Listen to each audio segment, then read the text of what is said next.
आतंक के गढ़ पाकिस्तान में इन दिनों चीन को दहशतगर्द मुल्क के साथ खड़े होने का अंजाम खुद भुगतना पड़ रहा है। पाकिस्तान के कराची एयरपोर्ट पर कल रात हुए आत्मघाती धमाके में 3 चाइनीज अधिकारियों की हत्या कर दी गई, जबकि 10 लोग जख्मी बताए जा रहे हैं और यह सब कुछ हुआ आतंकिस्तान पाकिस्तान में।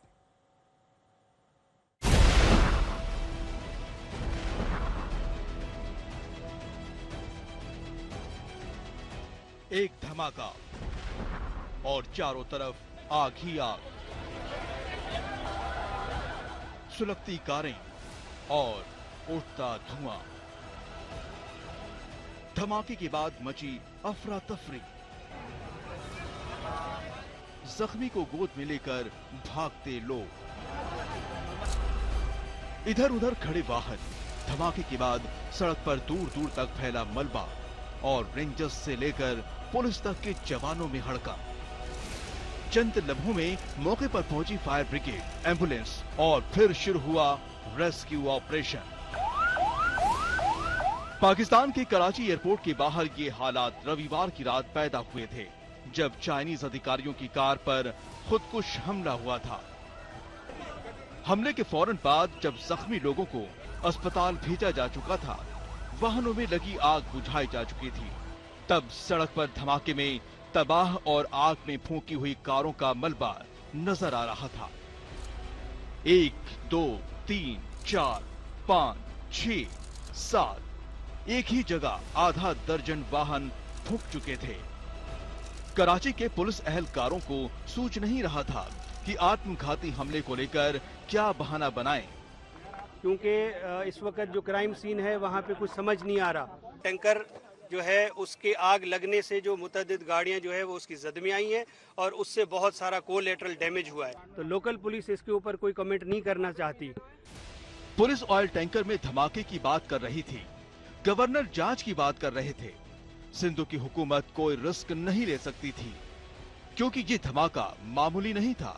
इस धमाके का मकसद मामूली नहीं था, इस धमाके का अंजाम मामूली नहीं था। चंद घंटे गुजरते गुजरते पाकिस्तान को यह कबूल करना पड़ा कि कराची में हुए धमाके में 3 चाइनीज अधिकारी मारे गए हैं और ये धमाका उन्हीं की हत्या के लिए किया गया था। पाकिस्तान को ये सच बताने में दूसरे दिन का सूरज भी उग आया, लेकिन चीन ने 2 टूक कह दिया कि धमाके में चीन के 2 नागरिक मारे गए हैं। पाकिस्तान में चीनी दूतावास की ओर से बयान में कहा गया कि कराची एयरपोर्ट के बाहर ये धमाके में Port Qasim electric power company private limited के 2 अफसर मारे गए हैं, जबकि 1 जख्मी हुआ है। चीन ने इस आतंकवादी हमले की घोर निंदा की और इस हमले की ठीक से जांच कर हमले के दोषियों को सख्त सजा देने की मांग भी की है।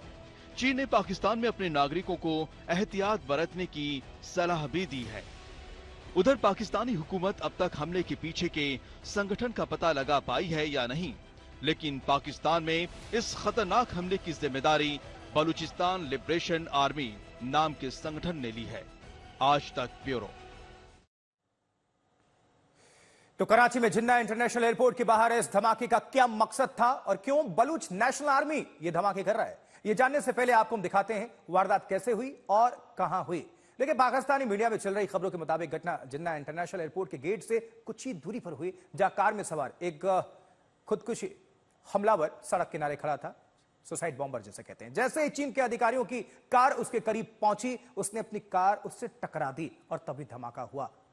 ब्लास्ट की जद में आसपास के वाहन भी आ गए, सब कुछ तबाह था वहां आसपास। कराची पुलिस ने घटना में एक तेल टैंकर के फटने की बार बार बात कह रही थी, लेकिन वो तेल टैंकर वहां क्यों मौजूद था और क्या इस आतंकवादी साजिश में तेल टैंकर को भी शामिल किया गया था? इसका जवाब अभी पाकिस्तान नहीं दे पाया है। वैसे पाकिस्तान में चीन के नागरिकों और अधिकारियों पर यह हमला पहली बार नहीं हुआ है। सिर्फ कराची की बात की जाए तो इस 6 अक्टूबर की घटना में चीन के उस पावर प्रोजेक्ट के इंजीनियर्स और निवेशक मारे गए हैं जो कराची में ही मौजूद हैं। उस पावर प्रोजेक्ट का नाम Port Qasim power project private limited है। इससे पहले 5 मार्च में पाकिस्तान के ग्वादर एयरपोर्ट के पास पाकिस्तान के नेवल एयरबेस पर भी बलूचिस्तान लिबरेशन आर्मी यानी बीएलए ने हमला बोला था। अप्रैल 2022 में भी कराची यूनिवर्सिटी के कन्फ्यूशियस इंस्टीट्यूट के 3 चाइनीज टीचर्स की आत्मघाती हमले में हत्या कर दी गई थी। उससे पहले नवंबर 2018 में कराची के ही चीनी दूतावास में एक हमलावर ने 4 लोगों की हत्या कर दी थी।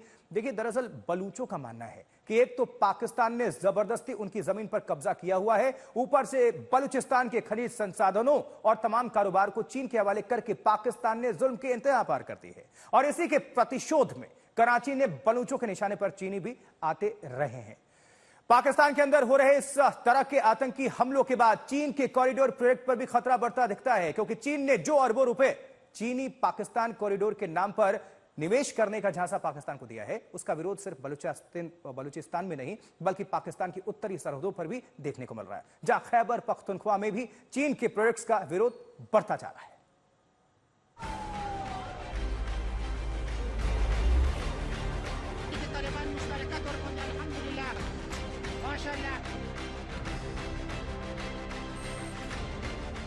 पाकिस्तान की हुकूमत ने चीनी पैसों के लालच में मुल्क का सौदा तो कर दिया, लेकिन अपने मादरे वतन की चंद रुपल्लियों के लिए चीनियों के हाथों बेचे जाने को न तो पाकिस्तान के उत्तर में आज़ादी पसंद पख्तूनों ने कबूल किया है और न ही खुद को आज़ाद मुल्क का बाशिंदा मानने वाले बलूचिस्तानियों ने।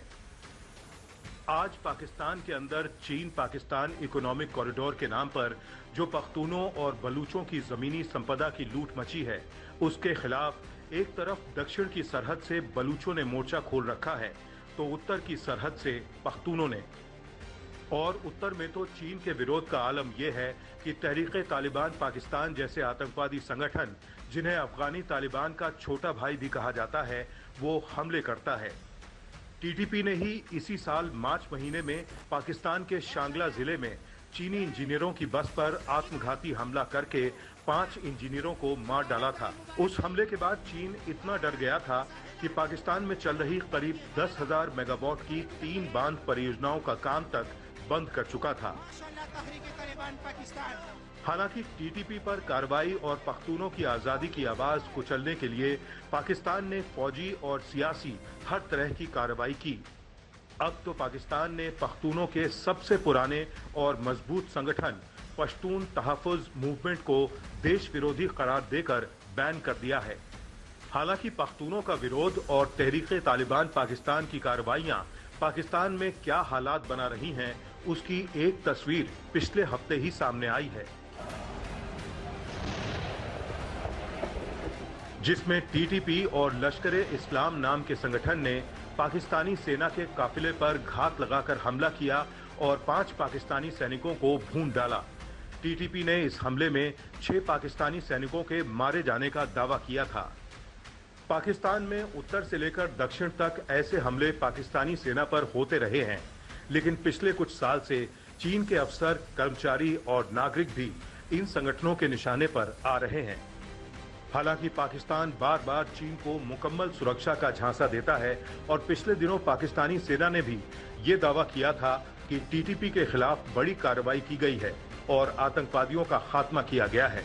लेकिन पिछले हफ्ते हुए हमले के बाद पता चल गया है कि खैबर पख्तूनख्वा अब पाकिस्तान के हाथ आने वाला नहीं लगता। आज तक ब्यूरो।